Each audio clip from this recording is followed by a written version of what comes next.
نشانی لے کر آیا ہوں، فارسل معی بنی اسرائیل، تو تم بنی اسرائیل کو میرے ساتھ بھیج دو۔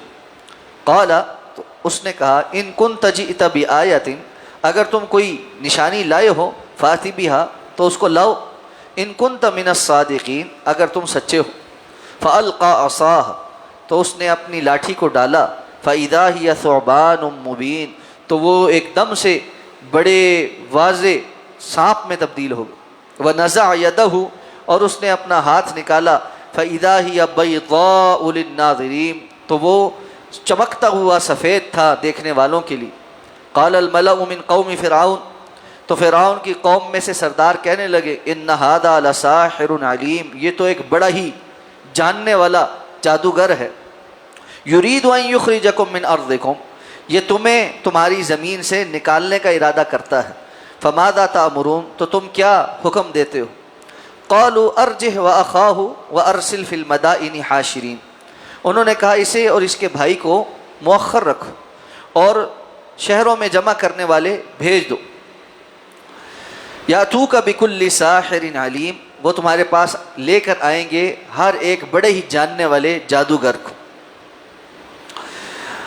اللہ تعالیٰ نے مختلف اقوام کا تذکرہ کیا اور اس کے بعد پھر بیچ میں کچھ آیات تعلیقاً مختلف احکامات کی نازل فرمائیں اور بتلایا کہ بستیوں والوں کی کامیابی اور ناکامی کن باتوں پر منحصر ہے، اور پھر آخر میں فرمایا کہ ان بستیوں کے قصے ہم حق کے ساتھ آپ پر بیان کرتے ہیں۔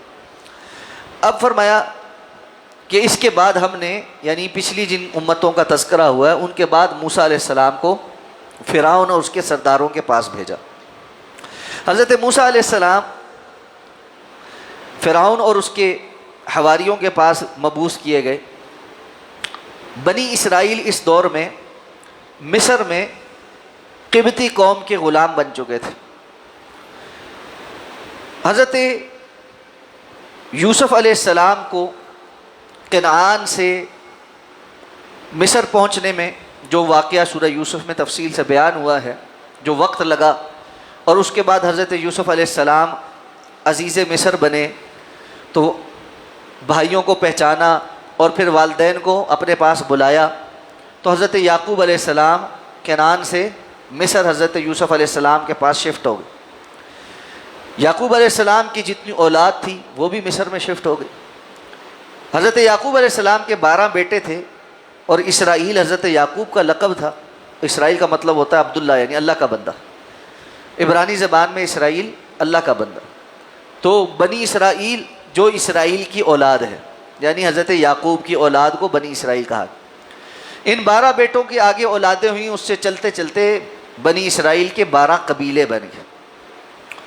لیکن وقت کے ساتھ ساتھ ان کے اندر بھی خرافات آ گئیں، دینی طور پر کمزوریاں آ گئیں، اور کرتے کرتے ایسا ہوا کہ یہ جو مصر کے اندر آ کر آباد ہوئے تھے اور بڑے اچھے طور پر ان کے آباء و اجداد یہاں رہتے تھے، مقامی قبطی آبادی کے غلام بن گئے، اور فرعونہ مصر اور قبطیوں نے ان کو اپنے کام کاج کے لیے غلام بنا کر رکھ لیا۔ قرآن کہتا ہے یذبحون ابناءکم ویستحیون نساءکم، ایسے ظالم تھے کہ ان کے بیٹوں کو ذبح کرتے تھے اور ان کی عورتوں کو زندہ رکھتے تھے۔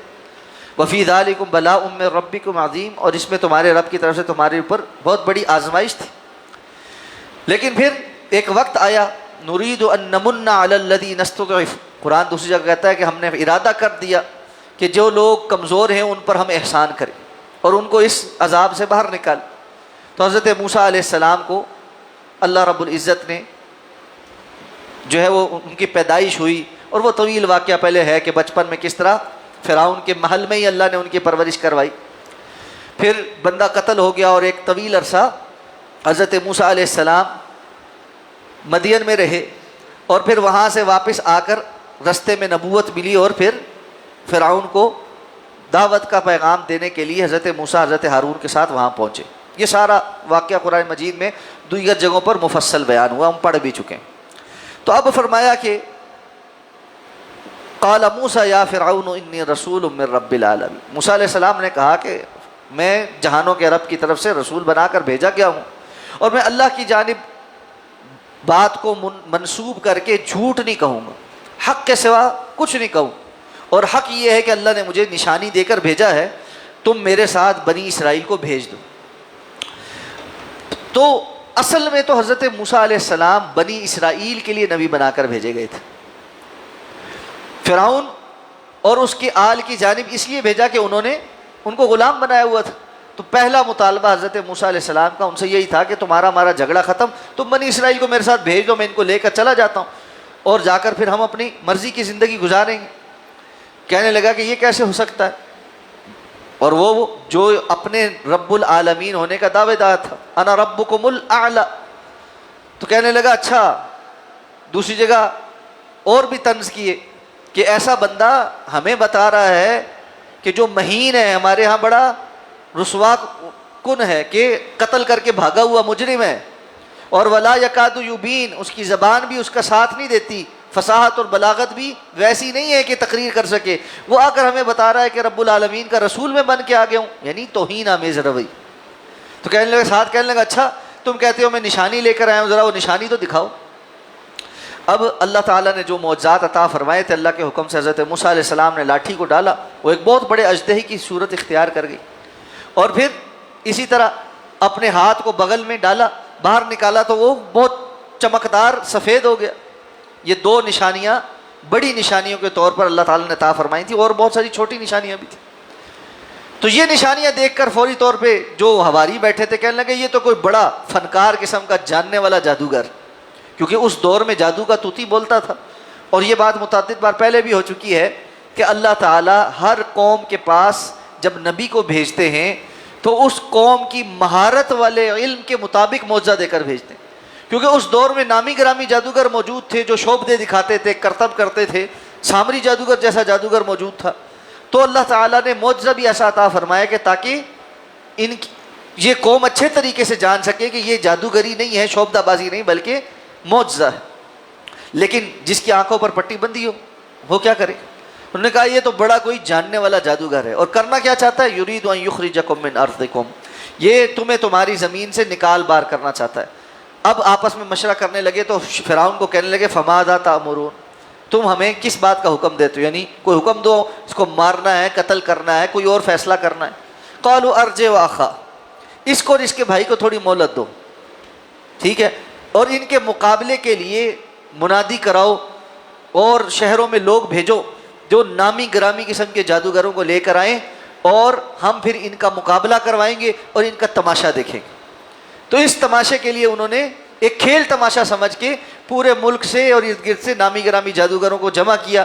آگے کیا ہوا اگلی آیات میں اس کا تذکرہ آ رہا ہے، اس پر انشاءاللہ بات کریں گے۔ سبحانک اللہم و بحمدک، نشہد ان لا الہ الا انت، نستغفرک و نتوب الیک۔ جی مبعوث